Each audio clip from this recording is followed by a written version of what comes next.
Hey everybody, this is a real quick video. In case you have a JBL Bar 9.1 soundbar and you need to do a hard reset to the factory default settings on it, you're going to want to do this for one of two reasons. The first one is troubleshooting in case this soundbar is not working for some reason. If it's not connecting to your devices, if it's not connecting to your TV, if it's not syncing or pairing with Bluetooth, or if it's not connecting to the network, any kind of issues like that can very often be fixed with a factory reset. The other reason you might want to do this is if for any variety of reasons where you want to just wipe all of the pairing history, all the settings off of it, so that you can set this up in like it's coming out of the box if you're setting it up on a new network or something like that.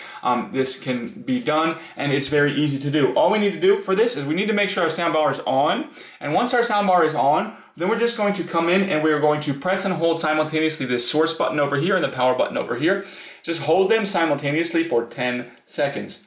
After 10 seconds, the soundbar will automatically turn off and then reboot, turn back on into its factory default settings, at which point you can set it up basically like it's a brand new soundbar.